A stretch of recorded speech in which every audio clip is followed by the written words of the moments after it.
ഞാൻ വേണു പറമ്പത്ത് ഉജ്ജയിനി കൊയിലാണ്ടി യൂട്യൂബ് ചാനലിൻ്റെ ഉടമ. അപ്പം ഞാനിപ്പോൾ നമ്മളെ കഴിഞ്ഞ വീഡിയോ തൊട്ടടുത്ത് ആയിട്ട് ബന്ധപ്പെട്ടിട്ടുള്ളൊരു വീഡിയോ ആണിത്. അതായത് കഴിഞ്ഞ വീഡിയോ നമ്മൾ മറ്റേ സത്യാനന്ദനും മറ്റേ വീഡിയോ നടത്തിയില്ല തുടർച്ചയായിട്ടുള്ളത്. അതായത് ഞാൻ നമ്മുടെ നാട്ടിൽ പൊട്ടത്തിൽ നമ്മൾ നാട്ടിലുണ്ടായിരുന്നു കുറച്ച് വർഷങ്ങൾക്ക് മുമ്പുള്ള കഥയാണ് പറയുന്നത്. ഒരു 86-87 കാലഘട്ടം നോക്കാം. ഈ കായിക ജോലിക്ക് ഈ ആൾക്കാർ പുതിയ കുറഞ്ഞു വരുന്നൊരവസ്ഥ നാട്ടിൽ ഞാൻ ശ്രദ്ധിച്ചിരുന്നു. അപ്പോൾ ഇങ്ങനെ ആയാലും ഒരു ബുദ്ധിമുട്ടാണല്ലോ എന്നൊന്നും ആലോചിച്ചിരുന്നു.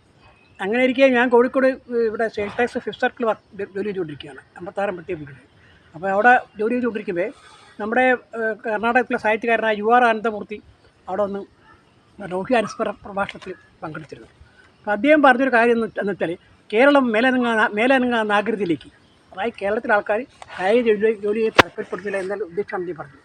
അപ്പോൾ അങ്ങനെ ഒരു ആശയം എൻ്റെ സ്വന്തം മനസ്സിലുണ്ടായിരുന്ന ആശയത്തോട് ഈ ആശയം കൂടി ചേർന്ന് അങ്ങനെ നിന്നു. അപ്പോൾ ഇതെന്തെങ്കിലും കാര്യം നമ്മൾ ചെയ്യണം എന്ന് ഞാൻ ഇങ്ങനെ വിചാരിച്ചിരുന്നു. അപ്പോൾ 85-86 കഴിഞ്ഞിട്ട് നമ്മൾ അവസാന സർവീസിൽ 2008 റിട്ടയർ ചെയ്യുന്നതിന് തൊട്ട് മുമ്പായിട്ട് 2006-2007 കാര്യത്തിലാണ് എനിക്ക് ഇത് എന്തെങ്കിലും വിഷയത്തിൽ കാര്യം ചെയ്യാൻ ഉദ്ദേശിച്ചത്. അങ്ങനെ ആ കാലഘട്ടത്തിലാണ് ഞാൻ കൂട്ടായ്മ എന്ന സംഘടന രൂപീകരിക്കുകയും ഈ കൂട്ടായ്മ സംഘടന പ്രവർത്തനം ആരംഭിക്കുകയും ഏകദേശം 2 വർഷത്തോളം കോഴിക്കോട് ടൗണിൽ അത് പ്രവർത്തിച്ചിട്ടുണ്ട്. അതിനെപ്പറ്റി നല്ലൊരു ലേഖനം രചിക്കാറുന്ന മാതൃഭൂമിയിലേക്കുണ്ട്. അതാണ് ഞാനിപ്പോൾ ഇതിൻ്റെ അനുബന്ധമായിട്ട് ഞാൻ പറഞ്ഞിരിക്കുന്നത്.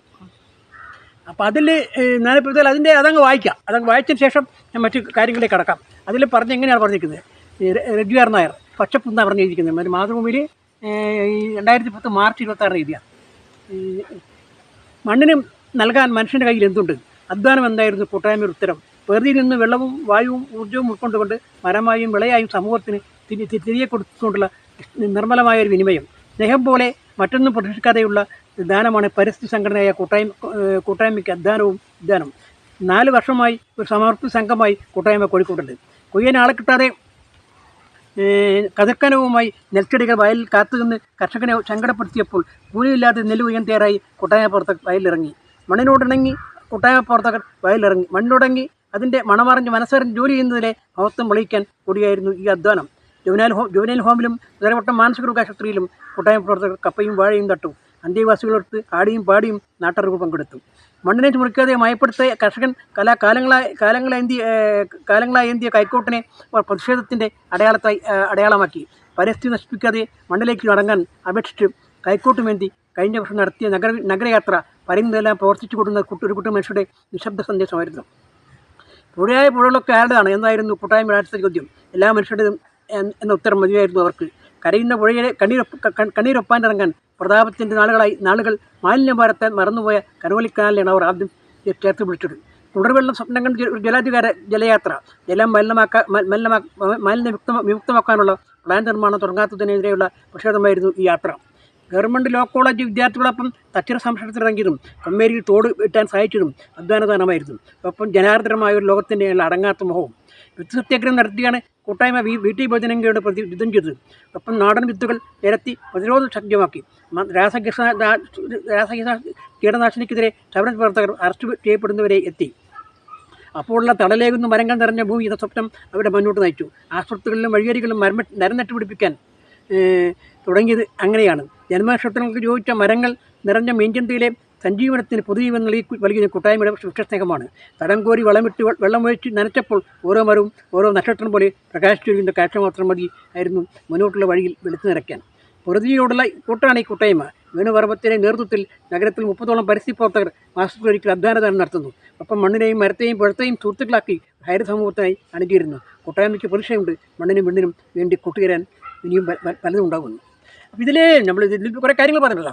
അതിപ്പോൾ 2 കാര്യങ്ങൾ ഞാൻ പ്രത്യേകിച്ച് പറഞ്ഞ കാര്യങ്ങൾ. അതായത് ഒന്നായിട്ട് വെച്ചാൽ ഇത് നമ്മൾ ഒരു കനോലിക്കനാലിലൊരു മല്ലയ സംസ്കരണ പ്ലാന്റ് വേണം പറ്റ് നമ്മൾ ഒരു ജലയാത്ര നടത്തിയിരുന്നു. ഒരു 10-50 തോണിയൊക്കെ ആയിട്ട് ഒരു PT മുഹമ്മദ് പോയാൽ പറഞ്ഞാൽ നമ്മളൊരു പ്രവർത്തകമുണ്ട് കടപ്പുറത്തിൽ. അദ്ദേഹത്തിൻ്റെ തോണികൾ സംഘടിപ്പിച്ചത്.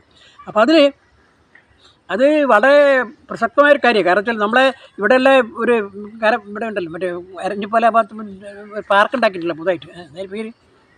അപ്പോൾ അവിടെ ആ പാർക്ക് ഉണ്ടാക്കാൻ തുടങ്ങുന്ന സമയത്താണ് ഞങ്ങൾ ഈ പരിപാടി എടുത്തത്. അതായത് എന്താ കാരണം വെച്ചാൽ ആ പ്ലാന്റ് 100 ഏക്കർ സ്ഥലം ഈ ഒരു മറ്റേ മലയാള സംസ്കാര പള്ളിൻ്റെ വാട്ടർ അതോറിറ്റി എക്കര സ്ഥലമാണ്.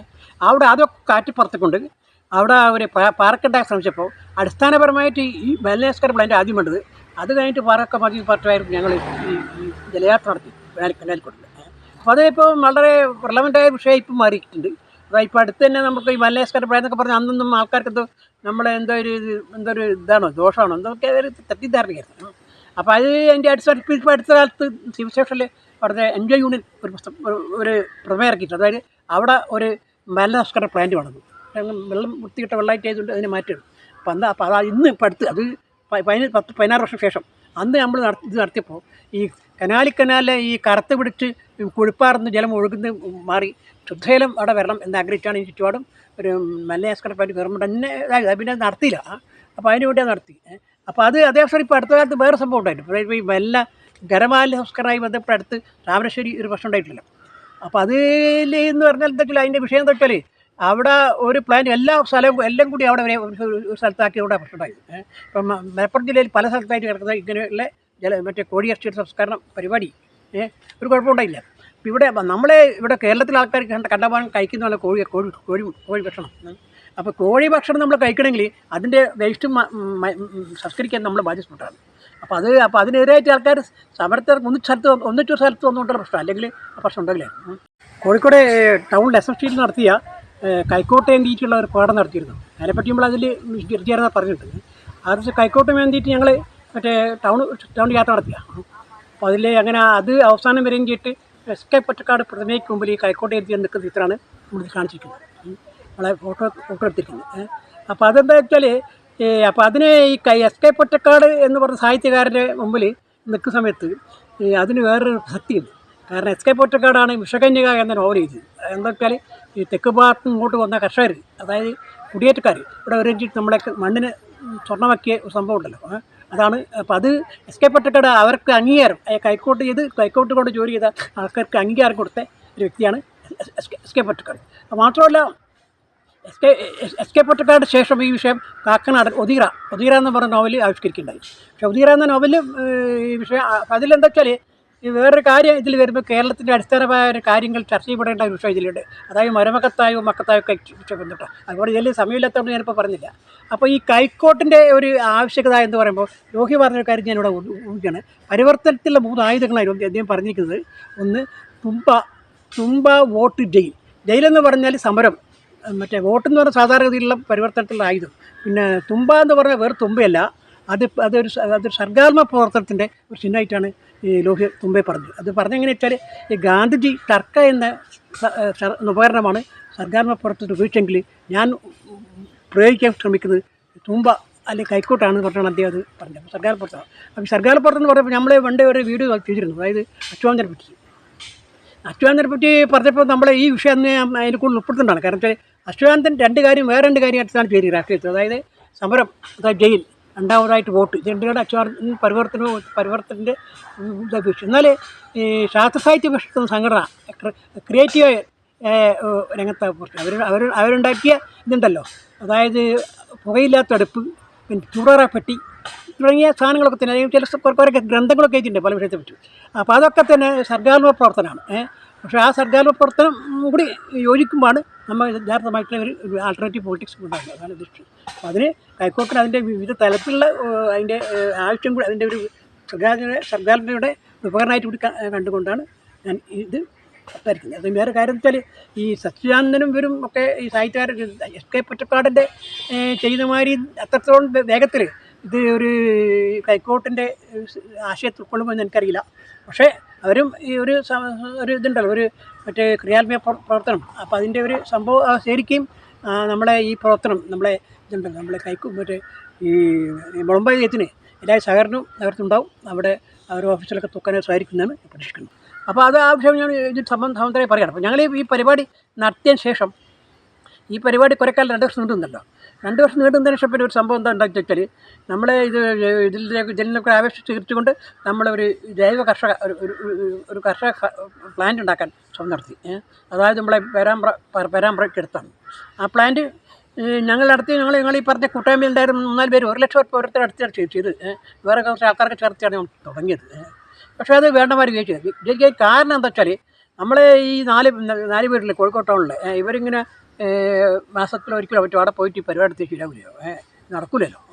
അപ്പോൾ ഇത് ശരിക്കും ഈ അധ്വാനിക്കുന്ന ജനവിഭാഗം തന്നെ ഈ പരിപാടി ഏറ്റെടുത്ത് നടത്തിയെങ്കിൽ മാത്രമേ ഈ സംഗതി മുട്ടിക്കും. അങ്ങനെയാണല്ലോ ഇപ്പോൾ നമ്മളെ ഈ തൊഴിലാളികൾ സൊസൈറ്റിയൊക്കെ അവിടെ തൊഴിലാളികളിലാണല്ലോ നടത്തുന്നത്. അതേമാതിരി തൊഴിലാളികളിൽ തന്നെ ഈ ഒരു രാഷ്ട്രീയമായി മുന്നോട്ട് കൊണ്ടുപോയാലേ നടക്കുമെന്ന് നമുക്ക് ബുദ്ധിമുട്ടും. അപ്പോൾ അതുകൊണ്ട് ഞങ്ങളിപ്പോൾ എന്താ വെച്ചാൽ ഈ നിർമ്മാണ തൊഴിലാളികളുടെ പൊതുവെ ഇവിടെ തരുന്ന വേറെ വിഷയം, ആ നിർമ്മാണ തൊഴിലാളികളുടെ ഈ വിഷയം ഏർപ്പെടുത്തിച്ചുകൊണ്ട് ഒരു കാര്യം ചെയ്യാന്നുള്ള ഇതിലാണ് ഞാൻ പുതിയ സംഭവമായിട്ടൊക്കെ അതിൻ്റെ പഴയ വീടൊക്കെ അടുത്തുകൊണ്ടും വീട്ടിലൊക്കെ ഉണ്ട് ചെയ്യുന്നു. അപ്പോൾ ഇങ്ങനെ ഈ പരിപാടി ഞങ്ങൾ അതിൻ്റെ ഒരു വീഡിയോ മുമ്പായി ചെയ്തിട്ടുണ്ട്. അപ്പോൾ അത് സംബന്ധമായിട്ട് ആണ്. അപ്പോൾ ഇതിൽ ഈ പരിപാടി സച്ചിദാനന്ദൻ്റെയും മറ്റേ വീഡിയോ കണ്ടല്ലോ. അപ്പോൾ ഇതിങ്ങനെ മുന്നോട്ട് പോകുന്ന സമയത്ത് നമ്മൾ കാണുന്നതെന്ന് വെച്ചാൽ സച്ചിദാനന്ദൻ എൻ്റെ ഈ പരിപാടിയിൽ സച്ചിദാനന്ദൻ്റെ ഈ സാധാരണ എനിക്ക് അദ്ദേഹം വളരെ പ്രിയപ്പെട്ട എഴുത്തുകാരാണ്. അദ്ദേഹത്തെ പറ്റി ഞാനൊരു വീഡിയോ ഫെബ്രുവരി 11, 2024 വീഡിയോ ചെയ്തു സച്ചിദാനന്ദനെ പറ്റിയിട്ട്. സച്ചിദാനന്ദൻ അതിൽ പരാമർശം ഇത് വിഷയമാകുന്നുണ്ട്. അതെന്താ വെച്ചാൽ നമ്മുടെ സുധാകരനെ പറ്റി ആലപ്പുഴയിലെ അപ്പോൾ സുധാകരനെ പറ്റി നല്ല ഒരു വിഷയമായിട്ട് കൈകാര്യം ചെയ്ത് അദ്ദേഹത്തിന് നന്മ ഉണ്ടാക്കാൻ വേണ്ടിയിട്ട് അദ്ദേഹത്തിൻ്റെ നന്മകൾ പറഞ്ഞുകൊണ്ട് ഞാനൊരു വീഡിയോ ചെയ്തിട്ടുണ്ട്. പക്ഷേ ഞാൻ ഉദ്ദേശിച്ചിരുന്നു. അപ്പോൾ എന്ത് പറ്റിച്ചാൽ അത് ഇങ്ങനെ ഉദ്ദേശിച്ച് ചെയ്യാൻ ആരംഭിക്കുമ്പോൾ ഇയാളെപ്പറ്റി മോശമായിട്ട് ഇയാളൊരു പ്രസ്താവന വന്നു. അപ്പം ഞാനത് ഒഴിവാക്കിയാണ്. അപ്പോൾ അത് ഫെബ്രുവരി 1 നോക്കിയാൽ അതിൽ ഈ സച്ചിദാനന്ദനെ പറ്റി ഒരു മോശം പരാമർശം ഇദ്ദേഹം നടത്തി. അപ്പോൾ അതും ഉൾക്കൊള്ളിച്ചുകൊണ്ടാണ് അപ്പോൾ സച്ചിദാനന്ദനെ പറ്റി പറഞ്ഞ കാര്യം ഒന്ന് പറഞ്ഞുള്ളൂ.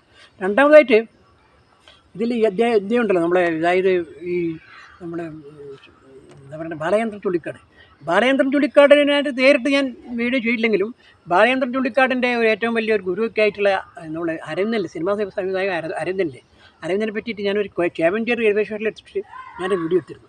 അതിൽ നമുക്കറിയാം ഉത്തരായ സിനിമയിൽ ഒരു ഇതുണ്ടല്ലോ, അവർ പറയുന്നുണ്ടല്ലോ, അതായത് ഈ സന്യാസിമാരും വിപ്ലവകാരികളും തമ്മിൽ വ്യത്യാസമില്ലാതൊരു കൊട്ടേഷൻ അത് സിനിമയിൽ നായകൻ പറയുന്നുണ്ട്. അപ്പോൾ അത് ഞാൻ എടുത്ത് പ്രയോഗിച്ചിട്ടുണ്ട്.